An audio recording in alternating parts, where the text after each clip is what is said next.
mother of all talk shows with me, George Galloway, on WBAI, serving New York and the tri-state area. People of America, this is the President of the United States. You are listening to George Galloway and the mother of all talk shows. George is a Scotsman, unlike me, an Irishman. Enjoy. Welcome to the mother of all talk shows on WBAI. This is George Galloway calling from London.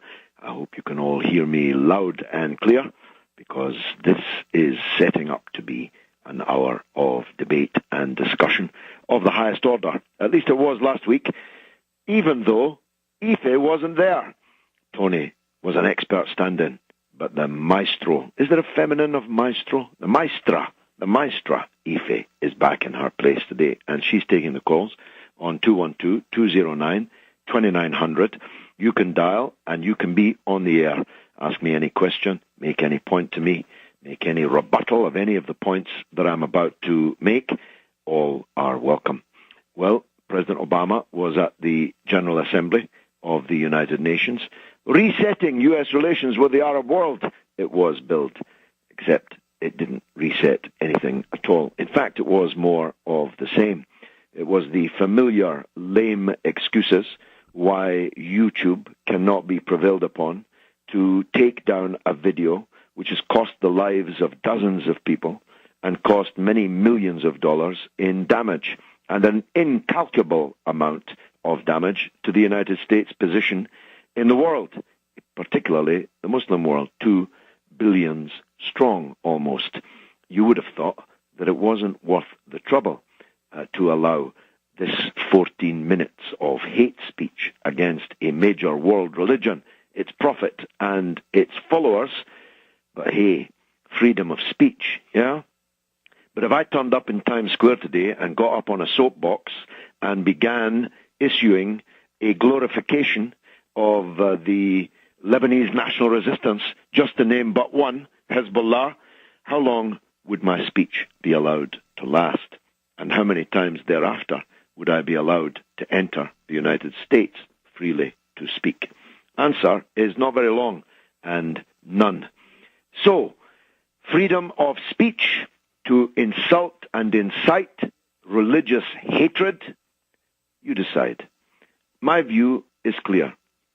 President Obama said yesterday that those who condemn this slander of Islam have to also condemn the desecration of Christian churches and the denial of the Holocaust. Well, you're listening to a man who does both. Your law allows people to deny the Holocaust. So does British law. Many European countries put people in prison for denying the Holocaust.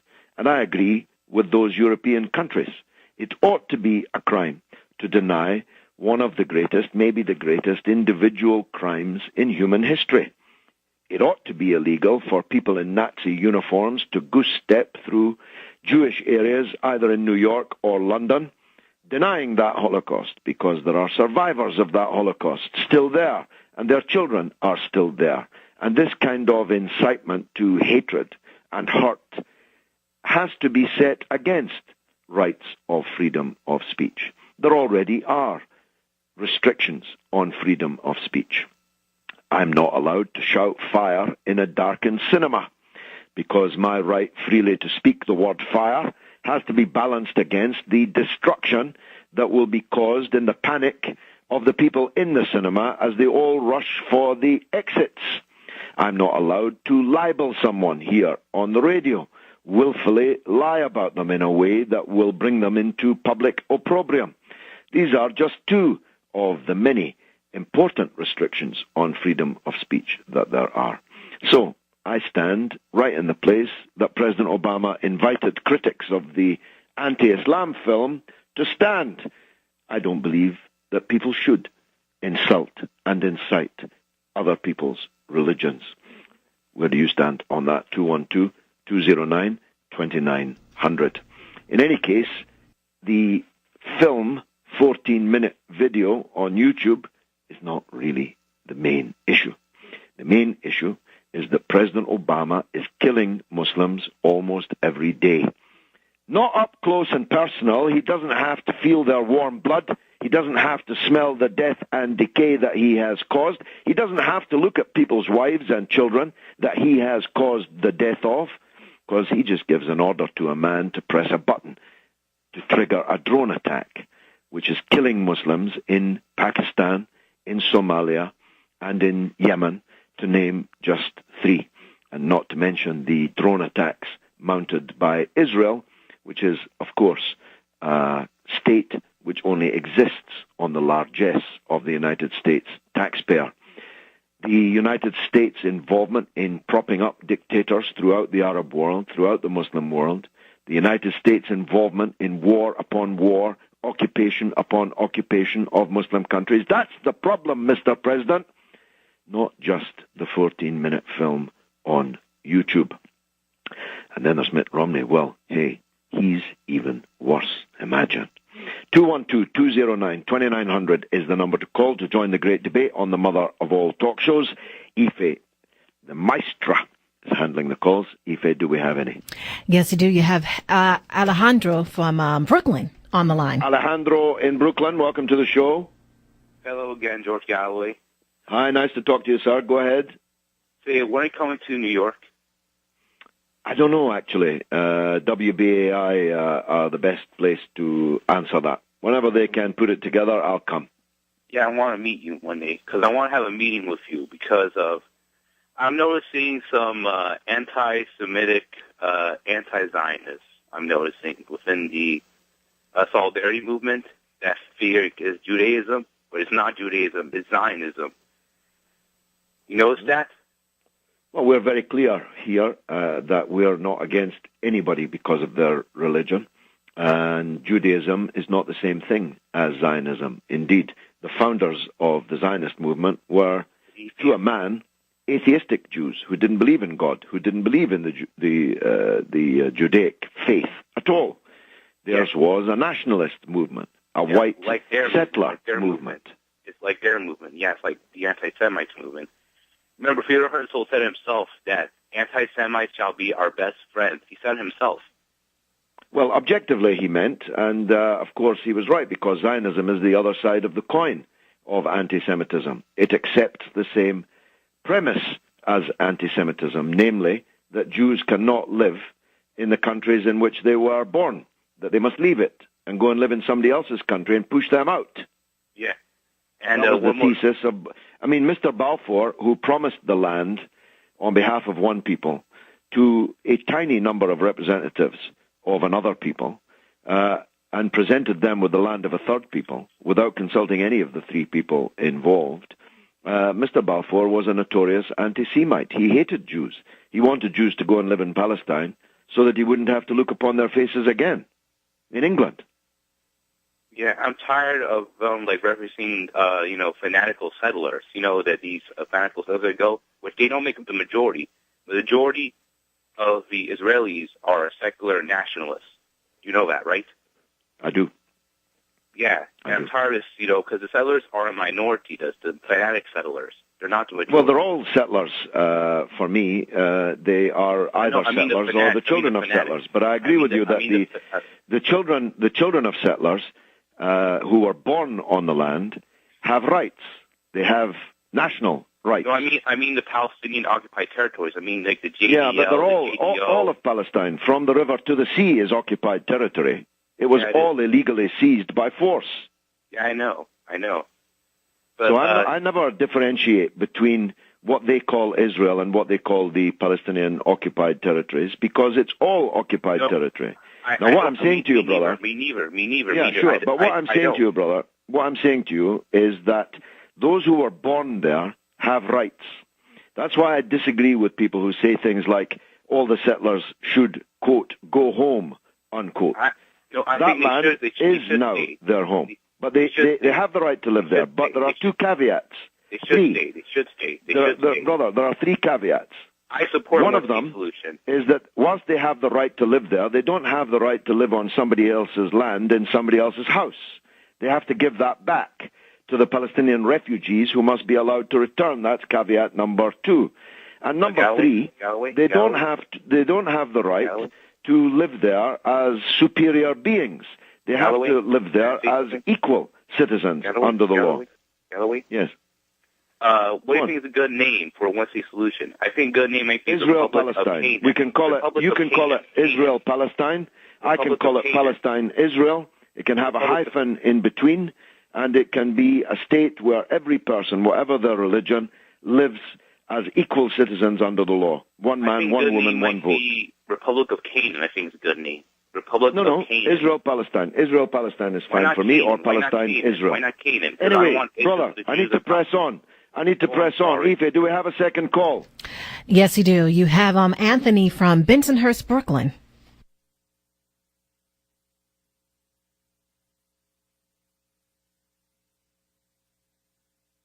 You styling Tommy? Well, that's that man that writes on toilet walls, who comes up, of course, in different forms every week, but never changes his message, which, as you've just heard, is a knuckle-dragging piece of ignoramus speech. Let's go to the third, Ife. Yes, you have G from Jersey. G from Jersey, go ahead, please. Yes, I'm sure you've heard on Democracy Now! About 1 Billion Rising .org, which is about the women and the Holocaust against women throughout the centuries, including African women.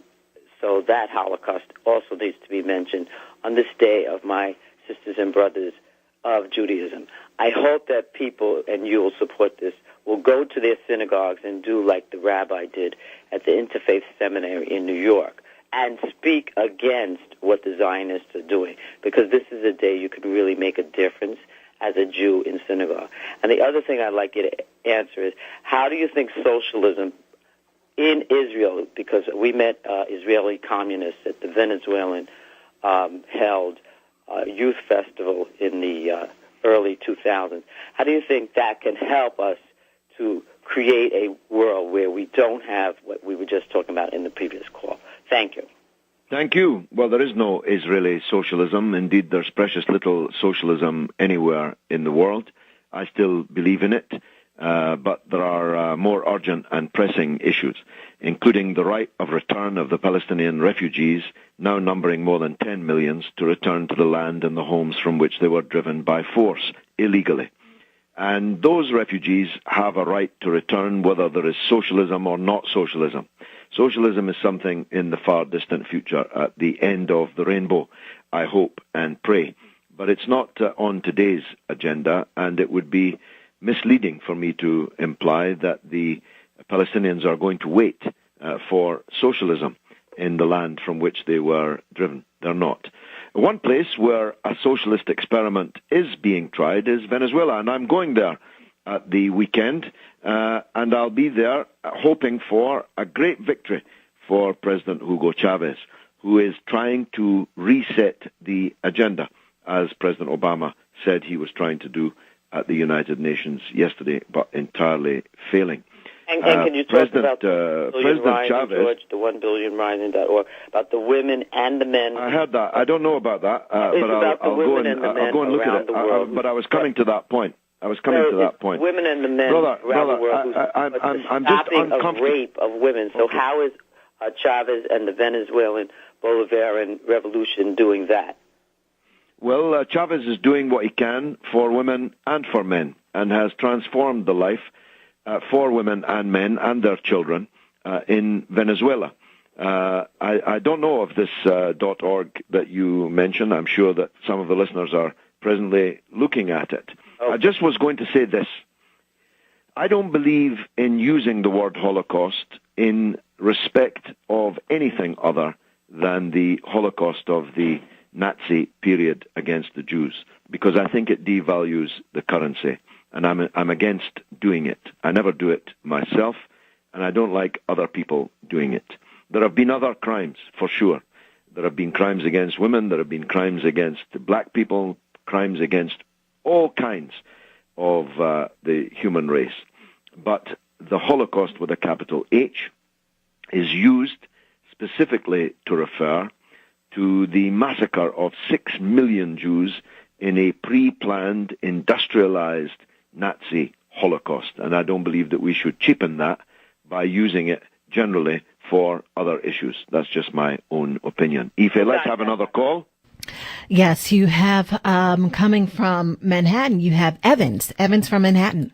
Evans in Manhattan, welcome to the show. How are you, George? George, listen, the MTA here in New York City has okayed some sort of signage about jihad that can be put on the subways. Yeah, I saw it. It's deeply offensive. It's asking for trouble, no?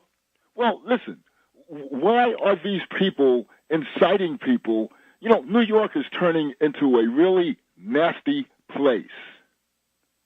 Well, and, I find that hard to believe. I don't understand because I'm one of New York's lovers. Let me just say this, George. I don't understand why, the MTA are going to put up these signs that are going to incite people against Muslims. Why are they doing that? You're right. It's asking for trouble. It's incitement to hatred. Who's behind it?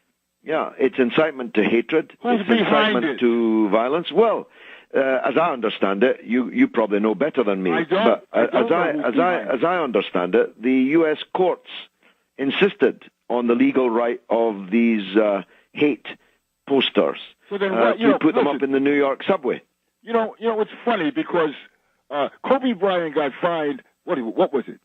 $100,000 for saying, excuse my language, the word faggot. Now you got this. Now you got the MTA. You got New York State. You got the United States. It's okay if they can disparage people in public on the trains. Yeah.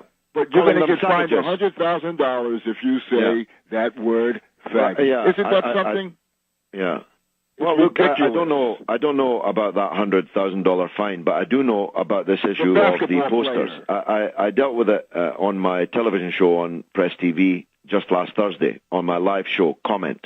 You can see it on YouTube or at presstv.ir. Yeah, but I dealt with this and I argued with a New Yorker. I argued with a New Yorker on it. What I'm saying is, just as I don't have the right to shout fire in a darkened cinema, these people don't have the right to put up incitement to hatred posters on the New York subway.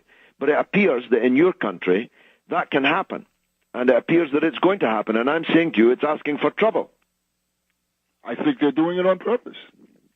Well, maybe. I can't imagine what that purpose would rationally be. To incite trouble. Well, maybe you're right. I hate to so conclude, but maybe you're right. Thanks, brother, for the call. This is the mother of all talk shows. This is George Galloway. Well, the computer's a little slow. My fellow Americans. Oh, there it goes. I want to share with you. Let's take it down. Okay, let's take the next call. All right. So up next we have Adrian, and he's calling from Jersey. Adrian in Jersey, welcome to the show. Good morning. Good morning. Good morning, sir. My question to you is, you've met many world leaders over the years, especially British government leaders. Yeah. How does the rest of the world see the present bunch of wackadoodles that are running for the presidency of the United States? Do they think they're the complete idiots that we appear to be forming a government from? Well, Can you please it's a comment good point, on and that? I detect an English accent. I detect an English comment accent on the from you. state of this country and people to hear it. Thank you very much for your comment. Thank you. I detect an English accent there, and I have said before, I really don't want to upset or offend any listeners in this regard, but I have to say that every 4 years, almost without exception, I marvel at the extraordinary situation that the most powerful country in the world has such a poor choice as to who's going to lead it. I marvel every 4 years at the level of competence, never mind the ideas, the level of competence of the people who are running for president. Now, let me pray in aid the presence on the ballot paper in November of Mitt Romney. I have to tell you that Mitt Romney would not be chosen as the leader of the smallest municipal council in Britain. He would be lucky to be elected as a council member, and yet he's running for president of the United States with his finger on the button and a seat in the White House controlling the most powerful country for the time being in the world. It is simply whack-a-doodle, to use your phrase. And I don't know how it is that if the Republicans represent the ruling elite in the United States, how they can't come up with somebody better than that. I really don't understand that. And in that sense, I cannot answer your question. However, on any ballot, you can only choose between Tweedledee and Tweedledum. And in this case, Tweedledum is so grotesquely unable to do the job that Tweedledee will have to get the gig. Now, Barack Obama is very far from an idiot. He is a professor. He is one of the most intelligent and eloquent people ever to reach the position of President of the United States. The problem is he's following the agenda, at least on international policy, of the most idiotic, knuckle-dragging fool who ever held that position, namely George W. Bush. In fact, in some respects, like these drone attacks, he's actually worse than George W. Bush. So he doesn't even have the excuse that the last guy had of being an imbecile. Next one, Ife. Yes, you have Ken from Jersey. Ken in Jersey, lots of Jersey today. I like that. Go ahead, Ken.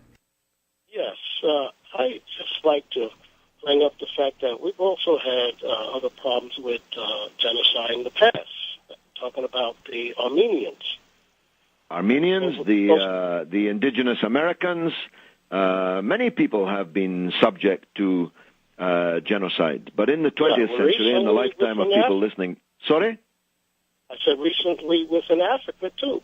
And, I feel that you just shouldn't point to just one group, but it should be recognized. I'm not. You'll never find me slow to draw attention to the wiping out of people by others. I just don't think you need to call it. I just don't think you need to call it a Holocaust. You don't need to call it a Holocaust. Well, there is a Holocaust in popular parlance in the English language. Let's leave it at that. That doesn't diminish the suffering of other people. But if you persist in trying to purloin the name Holocaust, it looks as if, and in some cases definitely is the case, that you're trying to cheapen the memory of the 6 million Jews who perished in the Holocaust. That's all I'm saying. Ife, give me another one. Sure. You have Anwar from, and he's calling from New York. Anwar in New York. Go ahead, sir. Anwar, are you there? Yes. Yes, go ahead. You're on the air. My question, brother, when this guy did the bad movie about the Prophet Muhammad ﷺ, is yes. I know all the Muslims, they go out to the streets and protest. That's fine. But to protest and to kill guy in Libya, the ambassador, and to burn the embassy in Yemen, this is wrong. Islam is against all those crazy things. If you really want to protest in peace. And we have to look at the most important thing. The Syrian people, they're getting killed every single day. And the Muslim people, they're just watching. Why they can go protest and go help and do what they have to do? Why they have to go to the street and do violence? And well, what do you think? Of course, I'm, as I said here at the time, I think even on the day, maybe the day after the killing of the American ambassador in Libya, I deeply regret his killing, his murder. And I think it was a shocking crime. But the United States, of course, murdered a very large number of Libyans, a very large number of Iraqis, a very large number of people all over the world, in their millions, from Vietnam to Yemen. So murder is a two-way street, and we need to stop the murder by the United States government and the murder by people protesting about the insults to Islam. It's, of course, preferable for people to demonstrate peacefully. The problem is the United States supports dictatorships where if you do demonstrate peacefully, you get killed or you get taken away to a dungeon and get tortured. And you can't expect the Muslims to be unmindful of that, Anwar. Ife, okay. Do we have another call? Yes, you have Steve, and Steve is calling from from New York as well. Steve in New York, go ahead, sir. This isn't Steve, Mr. Galloway.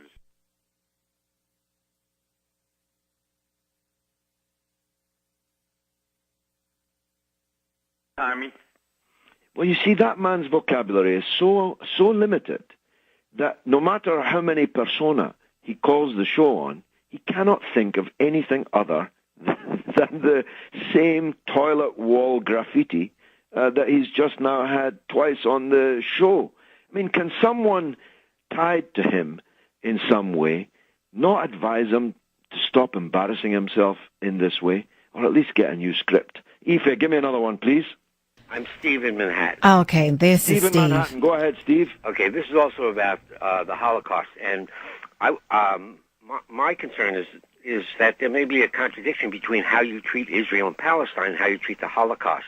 Because in addition to the 6 million who were killed during the Nazi times, there were 8 million gypsies, homosexuals, political enemies also killed in the same manner, in the same way, in the same event during the Holocaust. And I think they should be considered part of the Holocaust. And maybe part of the reason there is, number one, in Israel, and the Jews have tried to choose to keep themselves separate and then are seen separate, is that even in the Holocaust, where there are 14 million people who were killed that way, they're singled out and feel that they have a right to be singled out. And I'm Jewish, and certainly that needs to be seen very directly that way. But there were 8 million other people who were killed in the same manners that need to be remembered and are not. So it develops a bad attitude about how you see Jews among all people. Well, they are remembered, the others who were They're not in any of the Holocaust museums. Well, I'm all in favor of that and would be happy to support it. They are remembered by you and they are remembered by me. But there is a difference. The 6 million Jews that were massacred in the Holocaust were part of a project which was clearly stated in advance and was in an advanced stage of execution to eliminate from the face of the earth every Jewish person. That was true also. So that the Jews would cease to exist. The same was not true of homosexuals. For example, a very large number of homosexuals were themselves members of the Nazi Party. The brown shirts were notoriously sexually involved, not just with each other, but with minors, and in all sorts of very, very difficult to understand sexual practices. So homosexuals were persecuted in the Holocaust, and they were given pink stars to wear upon their prison uniforms. Communists were, of course, also singled out, and social democrats and trade unionists and gypsies and disabled people, physically disabled, mentally disabled. Mentally ill. They were. But they were victims of mass murder. They were not victims of a systematic attempt at genocide, systematic attempt to wipe them as a people off the face of the earth. I understand what you're saying, and I understand the abuse of the Holocaust that the Zionist leaders have practiced. Of course, I understand that. My point is that it's not just the Zionist leaders. It ends up being used in the opposite way by coming out in that kind of reflection. By singling them out and labeling them, it allows a singling out that then carries over into many other ways and continues to promote the sense of isolation and need for isolation that is often felt by the Jews because they've been singled out and attacked, and that creates a response and an ongoing imagery that can be used negatively both ways.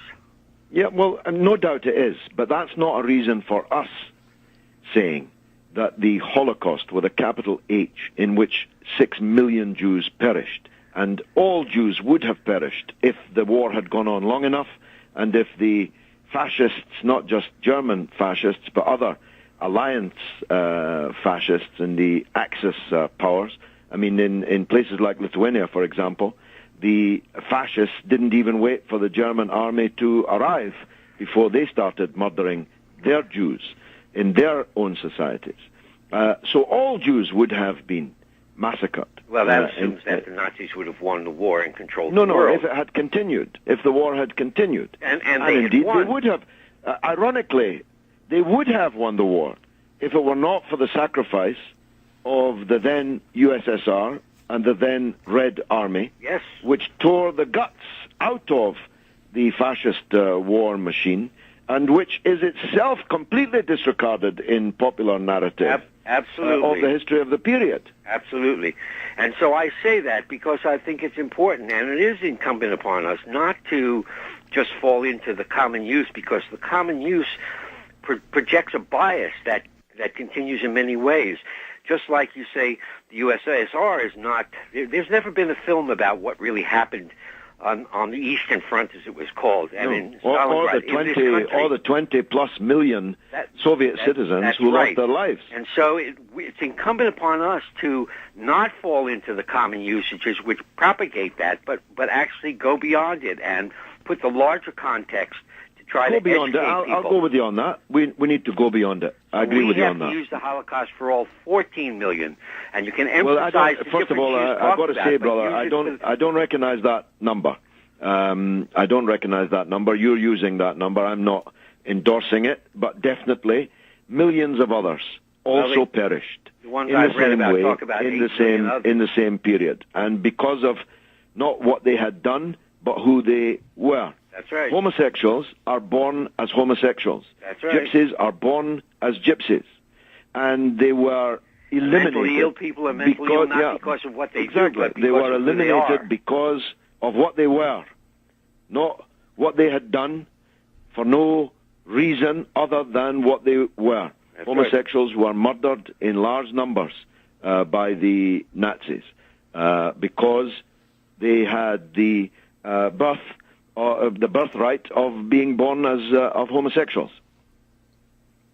That's a fact. But it doesn't take away from the fact that the intention of the Nazis, and which was achieved in huge proportion, was to physically eliminate from the earth the Jewish people. And that, I believe, was definitely the crime of the 20th century and maybe the greatest crime in human history. Thanks for that. This is the mother of all talk shows. It's George Galloway. I'm on WBAI, serving New York and the tri-state area. My fellow Americans, you can misunderestimate me if you will, but do not misunderestimate Mr. George Galloway and the mother of all talk shows. It always has controversial ideas and sometimes very big words like disambiguation. I got it right. Yes, isn't it wonderful to hear him again? Ife, it's 212-209-2900 to join the great debate on the mother of all talk shows, and Ife handles the calls, without whom there would be no show at all. Ife, have you got another? Yes, you have Deborah from Brooklyn. Deborah in Brooklyn, welcome to the show. Go ahead, please. Hello. I agree with the last caller. My difference with the two of you is that being a person of color and having lived in the United States my entire 60 years, I have some experience with the Nazi way of doing things. And that what they did was, it wasn't that their intention wasn't to wipe out all those people that preceded the Jews. Those were the people that, because they already had a recognized less value in their society, they were the people on whom the experiment to just start killing people could be carried out to see how is the greater public going to react.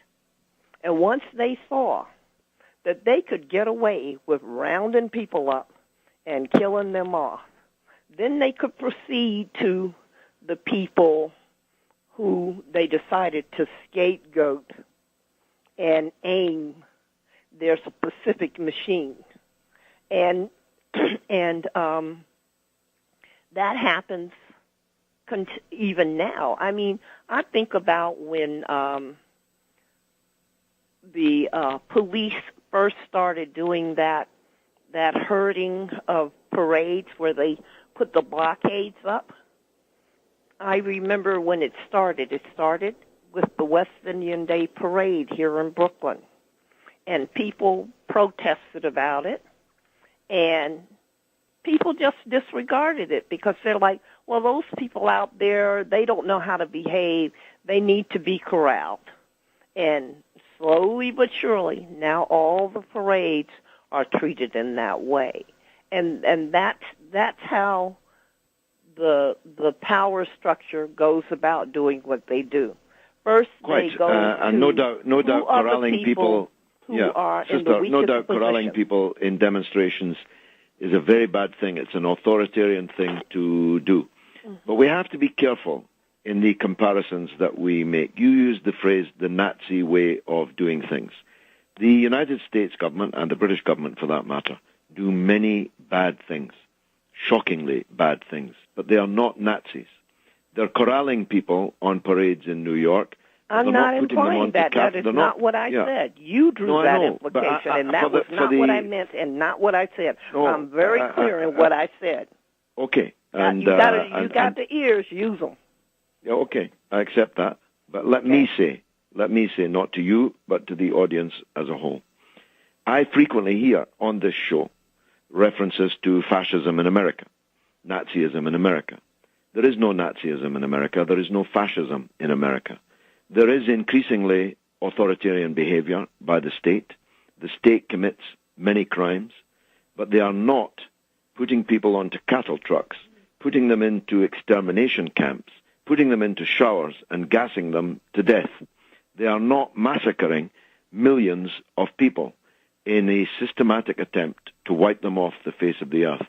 So we have to draw very firm lines here. We have to be very careful about nomenclature, and very careful, not least because you might get what you don't wish for by implying that you've got it already. You have to be very careful in distinguishing between Nazism, fascism, and other things. That's all I'm saying. Well, Aoife, do we have another? Sorry, go ahead, come back. The intention of implying that this government is a Nazi or no, a fascist you didn't, government. but others have.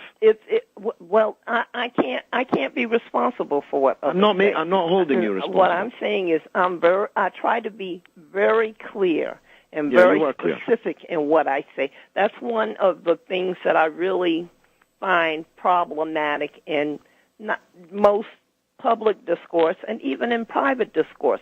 People have lost the habit of saying clearly and distinctly what they mean.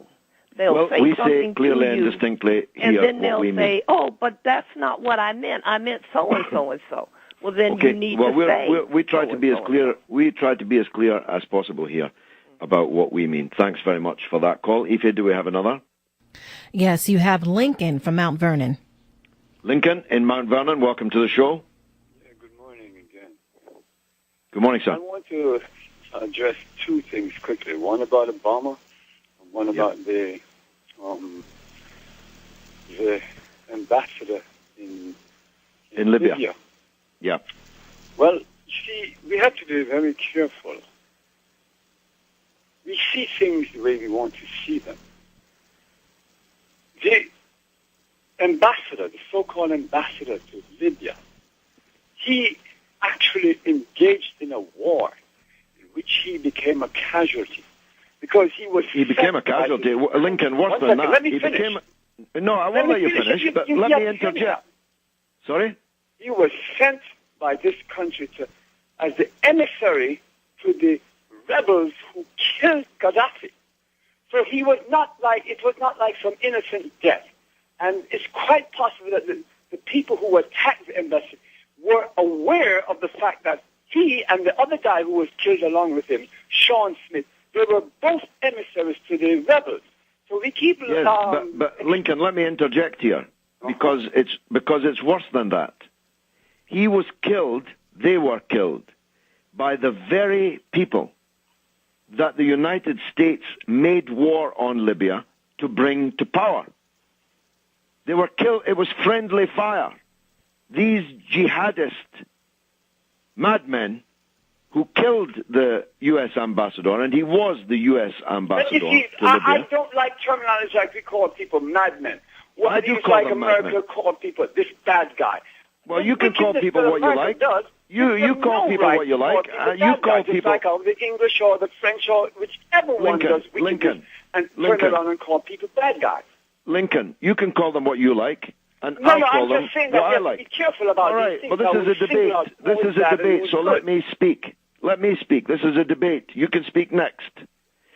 I'm saying that these jihadist madmen, these fanatic fundamentalist Islamists who don't believe in the fundamentals of Islam, but believe fundamentally in the totally sectarian and destructive interpretation that they have made of Islam, which is not the same thing as an Islamic fundamentalist. These people go around the world getting their hands on people they have defined as their enemies and cutting their throats. That's the action of a madman. They go around the world blowing up embassies and killing innocent people. That's the actions of a madman. That's no more madman than the USA in my opinion. Kill the millions of Vietnamese. Well, that's the actions of a madman too. A criminal madman. Johnson, Nixon, criminal madmen. And Obama with the drone strikes. Well, have you been listening to the show? Why are you shouting at me? I'm the person that's saying that. That's all. Why are you shouting at me? I'm the person that's saying that. No, I'm the person that opened the show. You're just impassioned. I'm the person that opened the show saying that. Now, the point I'm making, which if you'd only listened, you would realize was intended to buttress your argument that Chris Stevens was murdered by the people that the United States and Britain brought into Libya. But you missed my point also. The point that I was making is that he was there before as an emissary to the rebels who killed Gaddafi. That's the main point I was trying to make. But that is the point I'm making. He was killed by the people. Say, he was killed by... he was killed, and it was a horrible act. It wasn't a horrible. He was killed by the people that the United States allied with to get rid of the Gaddafi dictatorship. Am I right or wrong? Yes, you're right, but I'm just saying that... Okay, thanks very much. Ife, give me another call, for God's sake. Okay, you have Jeremiah from Manhattan. Well, it's Hello, always a Mr. pleasure. Galloway. Always a pleasure, Jeremiah. You know, I call you after I work from midnight to 8 a.m. at the world-famous Village Chess Shop in the West Village. Excellent, man. And I can't help but call. It's a pleasure always to hear you. Well, I just want to say I agree with what you have to say. I think you're a champion in what you're doing. Although I've brought this point up before, but I just want to raise it again. I think that we do a disservice to our progressive movement, however you want to term that or define that, when we don't really take a pause and identify Barack Obama as a war criminal.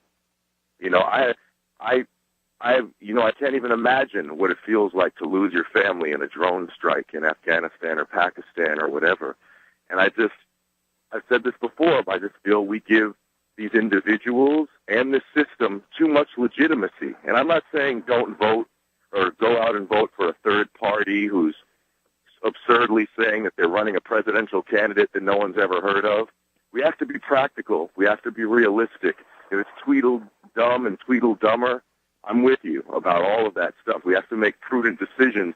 But then at the same time, I just find it odd when, let's say, individuals like Cornel West or Michael Moore, who I both respect very much, will then just turn around and say, oh, we have to go for Obama again. And, hey, maybe we do have to vote for Obama in terms of the choice between Tweedledum and Tweedledummer. But we have to keep it on the forefront of our minds that bombing people is not okay. Like, this needs to be more actively, more passionately brought up, that we just can't relate to the rest of the world like this anymore. We can't put on a nice little suit and say, hey, I killed 50 people this morning by remote control, but, hey, I told a funny joke on a popular television show or something. It's just not, it doesn't matter how nice your suit is. It doesn't matter what a nice guy you are. We can't kill people and think that it's okay. And that doesn't make me some hippie or some peacenik to say that. I believe in self-defense. But what are we missing about the fact that murder is murder? If someone, kills somebody on the street, we view those people as monsters. But when you have a suit on and you do it by remote control, we can't wrap our heads around the fact that this is murder. And these people do not deserve the legitimacy that we're granting them. Like, I I don't think Barack Obama, for example, is all that intelligent. I mean, I realize there's different definitions of intelligence, but if you think you can murder people, that's not intelligent. If you think that it's okay that the Arctic is going to be gone by the end of this year, I heard on WBAI, that's not intelligent when you don't respond to that situation. When the infrastructure of your society is deteriorating and you're not responding, you're not producing anything intelligent. I don't grant the man the compliment of calling him intelligent because I see social problems around me and I don't see any response that measures up to the task. As always, you are the voice of wisdom on this station. How I wish that you were in public office in the United States. I'm not going to try to add to that because these were pearls of wisdom that you heard here on the mother of all talk shows. Thank you, this sir. is George Galloway. This is WBAI, serving New York and the tri-state area. Here he is, comrades. George Galloway and the mother of all talk shows, guaranteed to destroy all weapons of mass deception. That's me. And this is you. What have we got next, Ife? You have Ron from Buffalo, New York. Ron, long time in Buffalo. Go ahead. Yeah, I have a question because I wanted you to clarify what you mean by the right of return for Palestinians. Because in the event that there ever is serious peace discussions again in the Middle East, do you mean that you would be in favor of allowing the Palestinians to come back to a separate, independent Palestinian state? No. Do you actually advocate for them to come back to Israel proper to a binational, every Palestinian who has been driven from their land and their children, and in perpetuity, have the legal and moral right to return to their homes. That's just a matter of legal fact. That would leave us with millions of Palestinian returnees, almost all of them, in the land that is now described as Israel. That's why the only solution is a democratic state for Christians, Muslims, and Jews between the River Jordan and the Mediterranean Sea, called Israel-Palestine or Palestine-Israel, according to your taste. That's my view. That's what I fought for all my life. Okay. Is that really workable? I mean, you have so much bloodshed and so much violence that wouldn't it result? Right now, you have a situation where Israel is becoming very repressive of the Palestinians and doing terrible things, and that wouldn't that result because you would then have a number of a Palestinian population that would outnumber the Jews? Don't you risk perhaps a similar thing? Isn't the idea to have two separate states the more workable solution? Well, how's that going? How's that doing? That plan?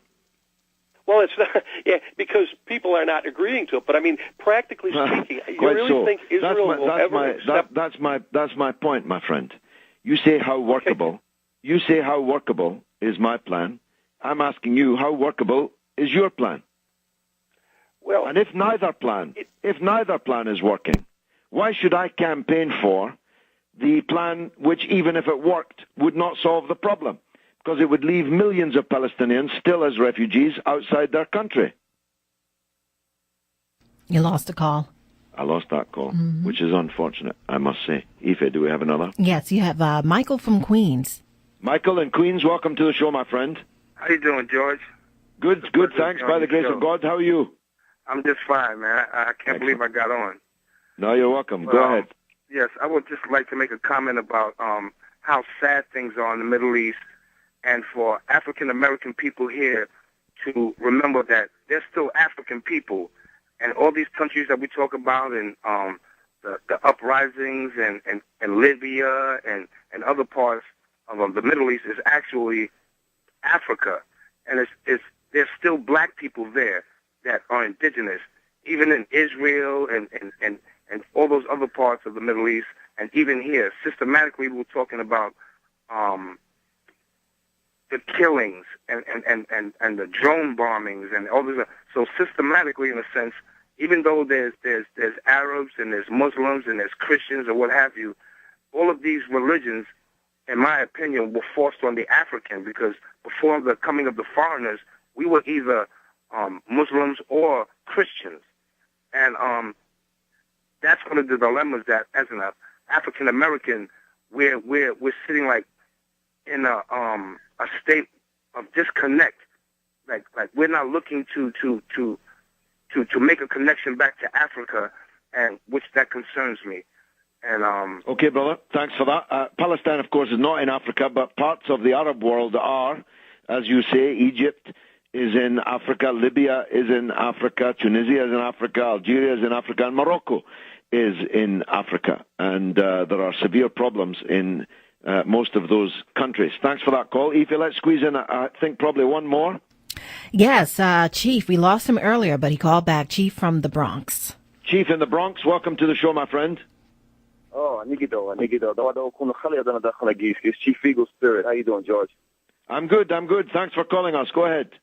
Yeah, I just wanted to touch on the ad earlier with regards to the provocation for this jihadist thing from this Jewish organization. This New York subway, yeah.